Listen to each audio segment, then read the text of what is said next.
से ज्यादा जो है शिक्षकों के पद खाली हैं, प्रोफेसर के, लेक्चरर के, कुलपति के, कुलाधिपति के, नियुक्तियां उसकी नहीं हो। जवाब में क्या दे रहे हैं कि हम घंटी आधारित जो है शिक्षक को भी नियुक्त कर रहे हैं। क्या कर रहे हैं? हम भी तो वही कर रहे हैं। ये फिर घंटी आधारित लगातार जो काम कर रहे हैं जो लोग हैं, ये फिर सवाल होगी कि हमें हटाया जा रहा है, अभी नियुक्त। जब अस्थायी चीजों पे भी जो हो गई सो हो गई, अगर हम उसको चेकआउट नहीं करके उन्हीं रास्ते पे बढ़ रहे हैं तो स्थितियां वही बयां कर रही है, वो कल को सवाल होंगे। अभी पूरे हाई स्कूलों में अगर आप देखिएगा, मिडिल स्कूलों में जो हो रहे हैं, प्रयोगशाला हो रहे हैं, कंप्यूटर टीचर हो रहे हैं, वो फिर हम अनुबंध पे ले रहे हैं एजेंसियों के माध्यम से, हम फिर प्रखंडों से ले रहे हैं। तो यदि हम उनकी आलोचना कर रहे हैं, आलोचना सही है, बिल्कुल वाजिब है कि ये योजना आधारित रोजगार के बजाय वो अस्थायी व्यवस्था सरकार को करनी चाहिए, तो हम कम से कम अब वो चेकआउट करते। लेकिन हम फिर उसी रास्ते पे बढ़ रहे हैं और ये फिर उसी सवाल पे हो रही है कि हम उससे सबक नहीं सीख रहे हैं, बल्कि हम ये मान के चल रहे हैं कि इन अस्थायी कामों में भी कैसे सस्ते श्रम और सस्ते रोजगार हम मिल जाएं, और वो सस्ते रोजगार से बेरोजगारी की स्थितियां हैं वो आएंगे, फिर उसके बाद वो संगठित होंगे तो अपने हक के लिए, अपने सवालों के लिए सवाल उठाएंगे ही, और यही स्थितियां पूरी बन पा रही है। और जो कह रहे हैं नियुक्तियों की बात, ठीक है, सरकार अभी कर रही है, माननीय मुख्यमंत्री जी कह रहे हैं, लेकिन कहां से करेंगे?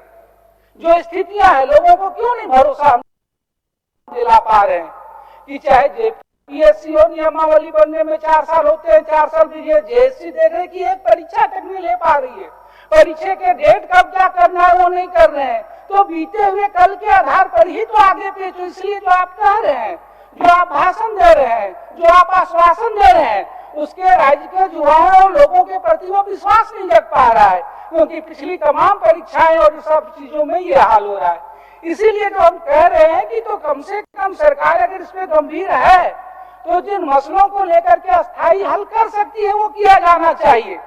हम राज्य के स्थापना दिवस अभी मनाए और सब बार बार कहते हैं, लेकिन आज में गया था, लगातार जो देख रहे हैं, अब हर एक आंदोलनों में आवाज देखिएगा जो कर्मी उठा रहे हैं, वो कह रहे हैं कि बिहार में पहले होता था कि हम बिहार से अलग हुए हैं, लेकिन सबके लबोलिबाब में होगा कि हम तो बिहार में तो कर दिया गया, बिहार में तो ऐसा हो गया, बिहार में तो चीजें हो गई, हम नहीं क्यों नहीं कर पा रहे हैं। पारा शिक्षक हैं आज फिर 10,000 की संख्या में आए हुए। अब वो कह रहे हैं कि पहले भाई आपने भी चलिए टेट परीक्षा 5-14 हजार है, आप टेट परीक्षा लिए रहते तो वह भी हो जाता। आपने पहली आकलन परीक्षा ली अभी, उसमें भी 31,000 पास हो गए, टोटल 45,000 लोग पास है। अभी है उनका कहना है कि बिहार ने तो आकलन परीक्षा भी आप ले लिए तो उनको वेतनमान कर दिया, तो आप इन 45,000 को तो वेतनमान कर सकते थे। आज भी रहित शिक्षा के कर्मी लोग थे, पूरे बड़ी संख्या में लोग थे। अभी जो सरकार ने ये कर दिया, पहले चलिए किसी तरीके से चल रहा था, अनुदान था ये 5+3+4। अब ये जो हमारे यहाँ वित्तरहित का जो ढांचा था वो 10 का अलग था, 11-12 का अलग था। अब उन स्कूलों के लिए पूरे अस्तित्व का सवाल हो गया है। अब वो 9, 10, 11, 12 जब एक पूरा सबमिट हो गया है, वो स्कूल इस आर्थिक स्थिति में नहीं है, जो 10 है वो 12 हो जाएंगे और 12 हो जाएंगे वो 10 में ले जाएंगे। तो आपको एक मुश्त उन स्कूलों के संस्थानों को लेते हुए, और ये उस दौर के स्कूल हैं, अभी की बात नहीं कर रहे हैं। अभी आप तो कह सकते हैं कि हम +2 खोल रहे हैं, हम तो हाई स्कूल कर रहे हैं,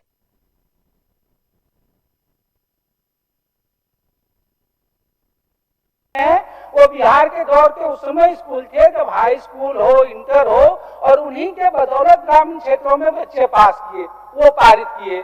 शिक्षकों की जो बात बारंबार हो रही है, अभी पिछले दिनों सवाल हम लोगों ने उठाया था कि भाई आप मान है कि शिक्षक सरकारी सेवक हैं, तो सरकारी सेवक हैं तो उनको भी एमएससीपी का लाभ क्यों नहीं मिलेगा जैसे दूसरे कर्मियों में?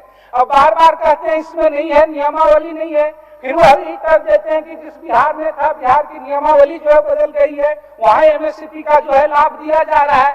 तो ये सारे सवाल, ये चीजें जो है इम्पोर्टेंस महत्वपूर्ण बात है अध्यक्ष महोदय। इसलिए